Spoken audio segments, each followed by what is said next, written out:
This is the Daily Dirty. The Daily Dirty. Breaking pop culture news, influencer drama, and everything in between. Daily Dirty. On Unwell On Air. Sabrina Carpenter hosted and was a musical guest on SNL this past Saturday. Yeah, what did everyone think? I thought she did great.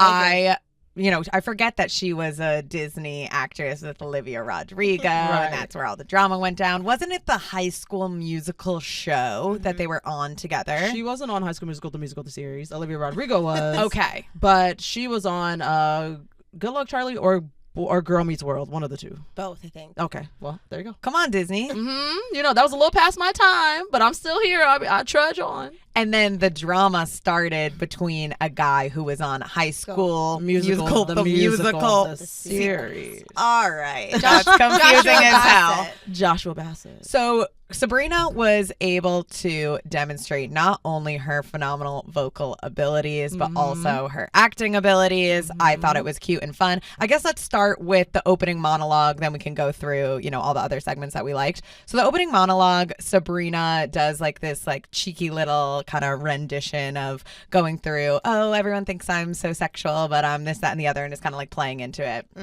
Does some crowd work where every joke she makes is very sexual and whatever, which I thought was fine. I didn't think it was groundbreaking, but it was cute. I wasn't LOLing necessarily. Right. What did you guys think of? They obviously played back into the Domingo ongoing joke, where she's already been involved in a couple of the Domingo sketches. And so they had her reappear with Domingo. This time it was Matt, or whoever the husband's name is, his 30th birthday. And they do the same, bridesmaids all come out, Sabrina being one of them, and sings a song that turns out to be the wife cheating on the husband with Domingo. I thought it was cute. I think the bit is funny as a whole. I saw a lot of people online saying how a lot of the cast members who were in those sketches before are now not on the show. Right. And you can tell how much they are missed when it comes to redoing sketches. Yeah. Because they just were so good. Interesting. And so someone was like, it's just crazy to see another Domingo without Heidi and Ego. Yeah. And I was Ego, yeah. Yeah, I noticed Veronica, the girl who made her name for herself on TikTok and Instagram, who's a new cast member, is in the Domingo sketch. And that's kind of an easier one because you're singing and you're probably reading or whatever. So I thought that they did fine. But to your point, I was like, wait, these are new people. I do love Marcello. And I love him and Sabrina. Marcello, yeah. I love he and Sabrina together. I want them to fuck. I want them to fuck. I want them to date. I hope that they fucked up after the after party. Oh, wow. Should we start spreading? Should we post a clip with us breaking that? Because he got arrested at her event, at her concert. She arrests somebody as her bit, and so they've worked together in that capacity, and everyone's he's obsessed with her, and I'm they should fuck. Oh, they just look so good together. They did a little teaser on Instagram before the episode, and I was wow, I love their vibe. Cute. Okay. So love seeing them together. Some of the standout sketches were the 12-year-old boy podcast sketch. Did you guys like that one? Yeah, She literally I thought it was looked like a 12-year-old She boy. really did. They all did. Yeah, They all did. They made her eyebrows really dark. To match her hair being really dark for the segment, and then her eyebrows stayed dark for the whole time. Even when she was performing, I was like, why didn't they take her eyebrows back up to its normal color? Oh, interesting. I didn't notice that. It was really noticeable to me. That was funny. They were going back and forth, just making fun of the fact that everyone has a podcast nowadays, even these hypothetical 12-year-old boys, and they're talking. We have no room to talk. Right. Really. We cover important topics every day. Not just what's your favorite candy, and they're bet. But what is your favorite candy? I was curious. Sour Patch watermelon. Mary Kills. What is it? I was making a joke. Oh, because we do talk about food a lot. I mean, we do. Fuck, Mary. TBH, and I like it. We're that's appetizers. That's why I want to know you guys' favorite candy. I like Reese's. I like Snickers and Sour Straws. I like one of each, a chocolate and a sweet or sour. Okay, yeah, I'm sticking with Sour Patch watermelon.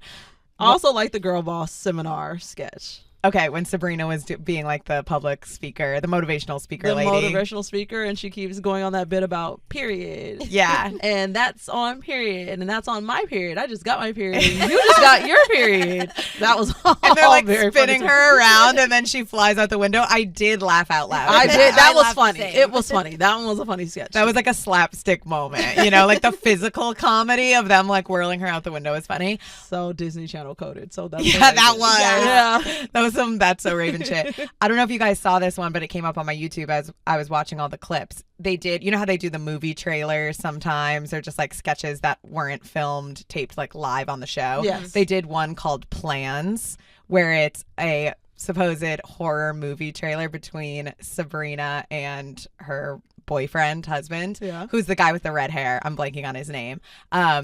Anyways, I keep getting thirst trap edits of him all over my page. do you? I don't remember his name either, but I was like, And is it working? Are you thirsty? kind of. It's kind of working. I was like, wait a minute. Let me look up redhead guy on SNL name. Who is the redhead guy? No, not Marcelo. He's not redhead at all. Right. Anyways, they are a couple, and it's basically them sitting down for the weekend being like, we have no plans. And then Sabrina gets a text, and it's like, dun, dun, dun. And it's like, my cousin texting me. She's almost here. And then she's like, when did this happen? And it's going back to like a fuzzy kind of like memory. She's like, oh my God, 4th of July, my mom's barbecue. And it's like her talking to her cousin being like, we gotta come visit you in the city sometime. And it's like Sabrina like blacking in and blacking out. And the husband's like, no, it's okay because you guys can do your thing and I'll do my own thing. And then she's like, Dan, her husband's coming. And it's just like this really, really well done movie trailer about having no plans for the weekend and being so excited. And then something you forgot, a plan you made 4 months ago coming up.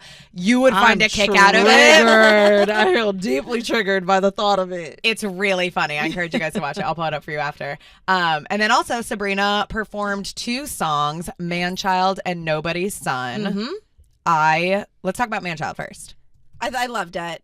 I liked the hairbrush microphone. I liked her little panties that said it's Saturday night. She literally looked like a high school girl bouncing around her bedroom. Oh. Totally. She's definitely playing into the high school girl bouncing around in her bedroom. Did we like that? Vibe, which I kind of, as I was watching it, I was like, I do like this. I like the hairbrush. It was giving Grease to me. Okay.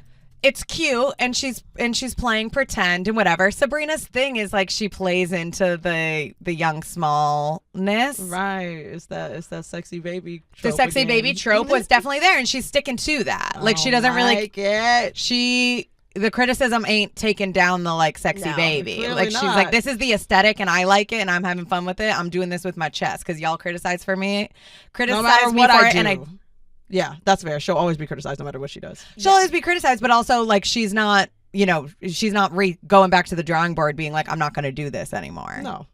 So I just thought it was an actual performance too. Yeah, it was cute. She was the set like, was cute. Yeah, playing up and down, and there was lots of. I feel like a lot of the times people just stand there and sing. For sure. Definitely. So like, I personally prefer when it's like fun performance vibes as a whole than just like a musical song single standalone. Agreed. Like the set was great. I did like the hairbrush microphone. Like it's a cool idea. And I was almost thinking while I'm watching it, I'm like, I feel like she could lean into being like a 20s girl in her room doing it more. She does take it a little bit to like teenager vibe, which is as a 26-year-old woman, it's like you could make this a little bit more adult. You could. And maybe I would relate to it a tad more, but also whatever. I just can't figure out what's the intention. You know, like I'm like, what is the intention for you to be 27, 26, but on TV purposefully looking like a teenager? What is the intention? Think Like leaning into the sexy baby? To be hot. Do we Because think it's the children thing are hot? that's That's my worked. thing, you know? Like And that's the critique. A lot of people criticize her for and I that. don't want to say it's like explicitly wrong or like whatever, but I do find it odd. I do You know, I'm notice like, it I as don't well, understand. for sure. I Because feel I'm like like, she found something that worked in being kind of like a pop-off type of moment, and she's like leaning into it. And that's fair. So that's really a society issue. Yeah. Is that like that like works. Sexy Baby, I guess. Yeah, that she's tried all these other things, and when she went down Sexy Baby, horny 100%. teenager, they said, "Oh, we're gonna put you everywhere, and you're gonna headline Coachella." We know that type. We love a sexed up 14-year-old. That's what we want. 100%. I mean, even Marilyn Monroe, like with the blonde hair, and she talked like a baby, and like with the soft spoken, you know, like it works. People like it, so it works. But I do think like even as she's in her bedroom, I'm like, I do stuff like that as a 28-year-old girl. I'm dancing in the mirror. I'm whatever. So you could kind of change the aesthetic slightly to lean older, and then I think there wouldn't be as much like conflict. 100%. It's the purposeful attempt at seeming younger that gives me pause more than it is like being in your underwear or singing into a hairbrush microphone. Agreed. I'm like, yeah, I just don't know what are you trying to say? What is the intention here? Yeah, no, I agree. Yeah. But she sounds amazing. Like one thing I can't knock Sabrina for ever, while I sometimes criticize the creative direction, is she's a great fucking performer. Yeah. Yep. Totally. She sounds great, and I love her voice. And then just quickly before we move on, Nobody's Son. She also performed Nobody's Son, and it had like a karate dojo inspired situation. I didn't quite understand that. Didn't get that at all. Didn't like it. I was didn't like it either. That she picked that one to perform. Like, also Nobody's Son was weird. Yeah. Or why wouldn't you do When Did You Get Hot? Yeah. Like I feel like it should have been one of the other two. Yeah, stuff that's trending. Yeah. Like Nobody's Son. I don't even know what that song sounds like. I do like Nobody's Son. I do too, but I just feel like online. Yeah, it's not like a pop off. Yeah. Sometimes they try to do a song that they want to pop off. For sure. You know, have you noticed that? Like they're like, I'm trying to push this. They try to be pushers. I'm like, no, just let me give me the one I want to listen to. Right. House Tour would have made sense because she was already in the room set, and then they could have like made that into a house, and it would have been like bang. Hire Sabrina, Fiona. I could take you even further.